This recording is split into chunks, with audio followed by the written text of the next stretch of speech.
समाजाला आरक्षण मिळवण्याकरता मनोज जरांगे यांनी चलो मुंबईचा नारा दिलाय। 29 ऑगस्टला मुंबईमध्ये मराठा समाज धडकणार आहे, तर आज बीडच्या मांजरसुंबामध्ये इशारा बैठकीचं आयोजन करण्यात आलं। हजारो मराठा बांधव या बैठकीला उपस्थित होते। या बैठकीतून मनोज जरांगेंनी आरक्षणावरून सरकारला इशारा दिलाय। तसंच 27 ऑगस्टला मुंबईला निघण्याचं आवाहन जरांगेंनी केलं आहे।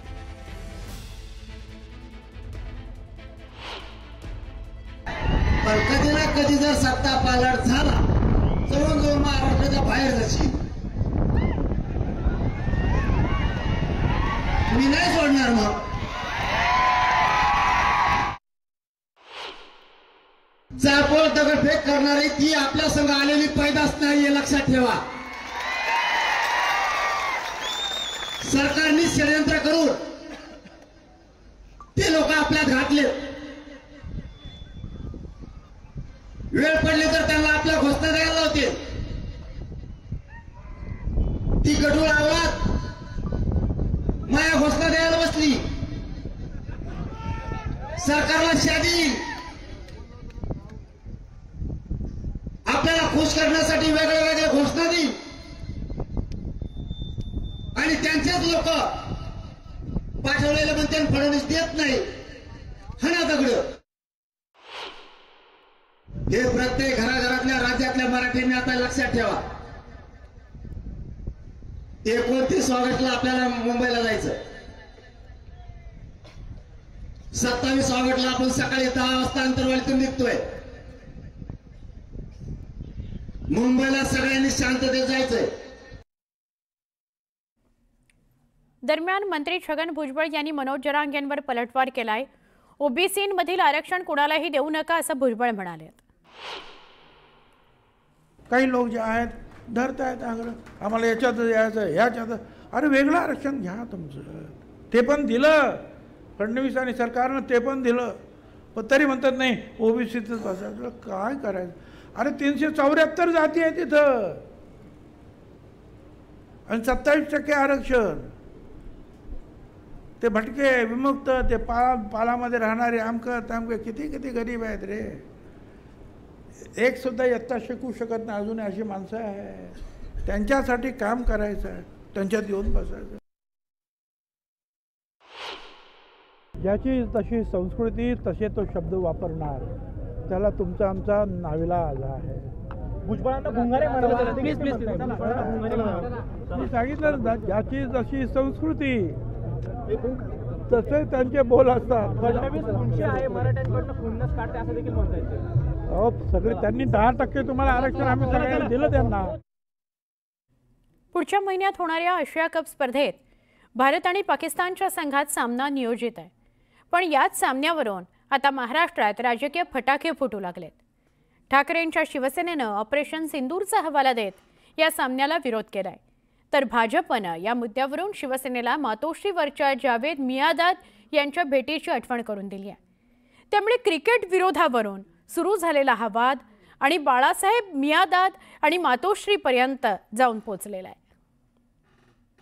राष्ट्रीय भावना फक्त आम्ही जपायच्या आणि यांच्या मुलाबाळांनी पाकिस्तान बरोबर क्रिकेटला मंजुरी द्यायची आणि भारत पाक सामने खेळवायचे। हा कोणता राष्ट्र? त्यांच्यापेक्षा मोठा आहे, त्याच्यापेक्षा क्रिकेट मोठा आहे। मग आपल्याला शिकवतात नाही नाही नाही नाही खेळ आणि राजकारण, मग खून आणि पाणी एकत्र करतात। मग खून आणि क्रिकेट कैसा बही सकता है साहब? तुम्ही घरात जावेद मियादादला बोलून बिर्याणी खायला घातली, त्यांनी भारत पाकिस्तान क्रिकेटच्या टुर्नामेंटबद्दल आम्हाला प्रश्न विचारणे याचा नैतिक अधिकार तुम्हाला नाही। तरी बाळासाहेबांच्या विचारांच्या बाबतीमध्ये आशिष शेलारने बोलू नये तेवढी त्याची उंची नाही। बाळासाहेबांनी अतिशय कडक शब्दात त्यावेळेला सुनावलं होतं का आशिष शेलार बिर्याणी वाढायला आला होता काय? एवढं सांगावं, इंडिया पाकिस्तानच्या मॅच मध्ये ते इंडियाच्या बाजूने असणार, हा पाकिस्तानच्या बाजूने बुरका घालून उभा राहणार। आशिया कप मधल्या भारत पाकिस्तान मॅचवरनं रंगलेला हा राजकीय सामना। क्रिकेटचा हा सामना होऊ नये यासाठी आता उबाठाचे खासदार संजय राऊतांनी थेट पंतप्रधान मोदींना पत्र लिहिलंय। ऑपरेशन सिंदूर अजूनही सुरू असताना सामना कसा होऊ शकतो असा सवाल संजय राऊतांनी विचारलाय। सोबतच पहलगामच्या दहशतवादी हल्ल्यात जे नागरिक शहीद झाले त्यांच्या कुटुंबियांना काय उत्तर देणार असाही प्रश्न त्यांनी या पत्रातनं उपस्थित केला. ऑपरेशन सिंदूर सुरू असताना पेहलगावमध्ये सांडलेल्या भारतीयांच्या रक्ताचे डाग सुकले नसताना, जी कुटुंबीय पोरकी झाली त्यांचे अश्रू थांबले नसताना, पाकिस्तानबरोबर क्रिकेटला प्रधानमंत्र्यांनी परवानगी देणं यासारखा सरकारचा बेशरमपणा नाही. आम्ही हा निषेध आणि धिक्कार करतो. राऊतांनी आपल्या पत्रात आणखी एक महत्त्वाचा उल्लेख केला. भारत पाकिस्तानचा सामना 14 सप्टेंबरला दुबईत होतोय. जर तो महाराष्ट्रात झाला असता तर बाळासाहेब ठाकरेंच्या शिवसेनेनं त्यामध्ये व्यत्यय आणला असता, असं म्हणत राऊतांनी एक प्रकारे इतिहासाची उजळणीच केली. हिंदुत्व आणि देशभक्तीपेक्षा क्रिकेटला प्राधान्य का, असा जळजळीत सवाल त्यांनी आपल्या पत्रातनं उपस्थित केला. जय शहा हे जे क्रिकेटचे सूत्रधार आहे सध्या, त्यांचे वडील या देशाचे गृहमंत्री आहेत.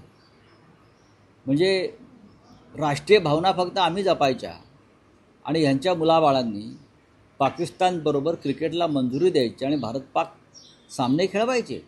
हा कोणता राष्ट्रवाद? त्याला मी देशद्रोह म्हणतो. संजय राऊतांच्या याच भूमिकेमागे ठामपणे उभे आहेत ते आदित्य ठाकरे.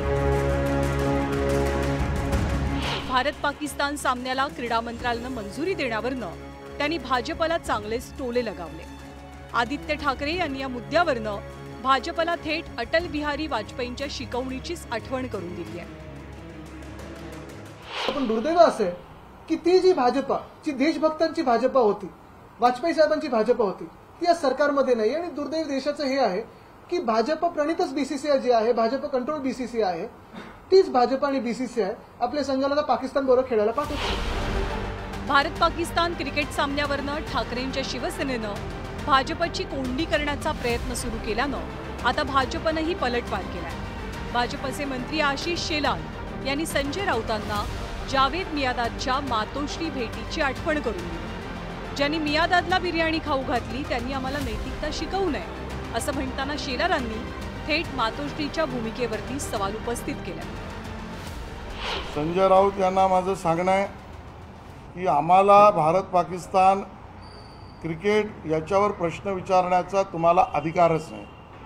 तुम्ही घरात जावेद मियादादला बोलून बिर्याणी खायला घातलीत, त्यांनी भारत पाकिस्तान क्रिकेटच्या टुर्नामेंटबद्दल आम्हाला प्रश्न विचारणे याचा नैतिक अधिकार तुम्हाला नाही. आशिष शेलारचं ज्ञान कमी आहे. जावेद मियादाद बाळासाहेबांना विनंती करायला आला होता की भारत पाकिस्तान मॅच होऊ द्या. बाळासाहेबांनी असं सांगितलं, एक खेळाडू म्हणून मी तुझा सन्मान करतो, परंतु मी कुठल्याही परिस्थितीत मॅच होऊ देणार नाही. आशिष शेलार जरी बीसीसीआयचा कोणी पदाधिकारी असेल तरी बाळासाहेबांच्या विचारांच्या बाबतीमध्ये आशिष शेलारने बोलू नये तेवढी त्याची उंची नाही. बाळासाहेबांनी अतिशय कडक शब्दात त्यावेळेला सुनावलं होतं का आशिष शेलार बिर्याणी वाढायला आला होता काय. आशिष शेलार यांनी मातोश्रीवरतीच प्रहार केल्यानं उद्धव ठाकरेंनी आक्रमक भूमिका घेत भाजपला खडे बोल सुनावले. इतकंच नाही तर आयसीसीचे अध्यक्ष जय शहा यांच्या मुद्द्यावरनं अमित शहांच्या कोंडीचाही प्रयत्न केला. वो आपले पंतप्रधान म्हणाले कि खून और पानी एक साथ बह नहीं सकता. आनंदाची गोष्ट है. मेरे रगो रगो में खून नहीं सिंदूर, गरम सिंदूर बह रहा है. मग त्या गरम सिंदूरचं काय आता कोल्ड ड्रिंक झालं? थम्सअप, कोका कोला, चला चाय गरम गेला, आता ठंडा ठंडा ठंडा लो लिंबू सरबत गेला. कुठे तो गरम सिंदूर? पाकिस्तान बरोबर तुम्ही क्रिकेट खेळायला परवानगी देताय. आपल्या देशाची टीम ही पाकिस्तान बरोबर आता क्रिकेट खेळणार. मग तुमचा गरम सिंदूर गेला कुठे? जो घराघरात जाऊन तुम्ही सिंदूर वाटणार होता तो सिंदूर गेला कुठे? लावायचं कुठे तो? 1991 साली 28 ऑक्टोबरला मुंबईतल्या वानखेडे स्टेडियमवर भारत पाकिस्तान सामना नियोजित होता. बाळासाहेब ठाकरेंनी या सामन्याला आपला विरोध दर्शवलेला. या सामन्यापूर्वीच काही शिवसैनिकांनी वानखेडेचं पिच उखडल्याची बातमीही आलेली. पण या घटनेच्या काही वर्षानंतर पाकिस्तानचा धडाकेबाज क्रिकेटर जावेद मियादादनं मातोश्रीची केलेली वारी आजही विस्मरणात गेलेली नाहीये.